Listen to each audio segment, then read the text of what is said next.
Welcome, friends, to our study this week.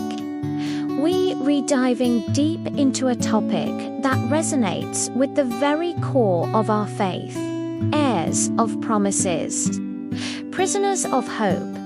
Have you ever felt like you're waiting for something more, something better? That's the feeling we're going to explore, a feeling God Himself planted in our hearts. Our memory text from Zechariah 9:12 sets the stage beautifully. Turn you to the stronghold. The prisoners of hope, even today do I declare that I will render double unto thee. What a powerful statement. We are called prisoners of hope. It sounds like a contradiction, doesn't it? But it means we are so bound to the hope God gives us that nothing can separate us from it. This week, we'll see how this hope isn't just a vague wish, but a firm reality, an inheritance promised to us. Let's start by looking back at the very beginning, at the land that was lost. Think about Eden. It was perfect.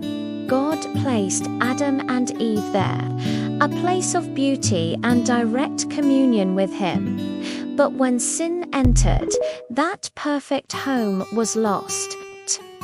Later, God promised a new land to Abraham and his descendants, the land of Canaan. This promise was repeated to Isaac and Jacob. It was a tangible symbol of God's desire to restore what was lost, to give His people a place of their own, a place of rest and blessing. This earthly inheritance was always pointing to something greater, a better country, a heavenly one.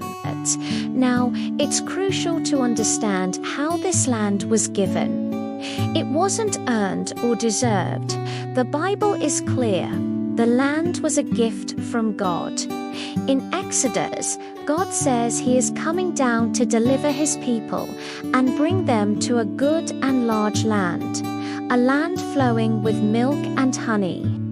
This emphasizes that everything we have, every blessing, comes from His gracious hand. Psalm 24:1 reminds us, "The earth is the Lord's, and the fullness thereof. He owns it all, and He chooses to share it with us." This teaches us humility and gratitude. We are stewards, pilgrims passing through, looking forward to our permanent home with Him. But receiving a gift and possessing it are two different things. The Israelites were faced with a great challenge. They had to conquer the land. Joshua chapters 13 through 21 detail this process. Even after many victories, there remained land yet to be possessed. This is a powerful spiritual lesson for us. God has given us victory through Christ, but we have a part to play. We must actively, by faith, take hold of the promises He's given us.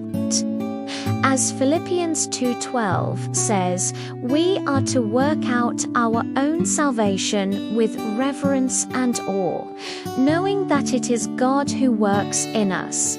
We are to conquer the spiritual giants of doubt and fear in our lives, claiming the territory He has already won for us. A fascinating part of this inheritance was the concept of the Jubilee. Every 50 years, all land was to return to its original family owners. This was a divine reset button.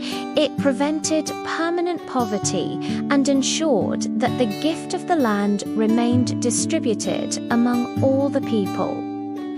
The Jubilee was a constant reminder that God is a God of restoration and second chances.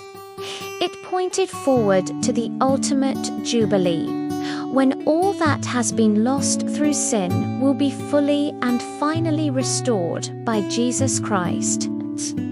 Ultimately, our hope rests in the promise of the recovered land, the land restored. The prophets are filled with beautiful promises of God gathering his people and bringing them back. Ezekiel 37 speaks of the valley of dry bones coming to life and God placing his people back in their own land, promising they shall dwell in the land that I have given unto Jacob my servant. And my servant David shall be their prince forever. These prophecies find their ultimate fulfillment in Jesus. He is our Prince of Peace, establishing an everlasting kingdom. All of God's promises are yea, and in him amen.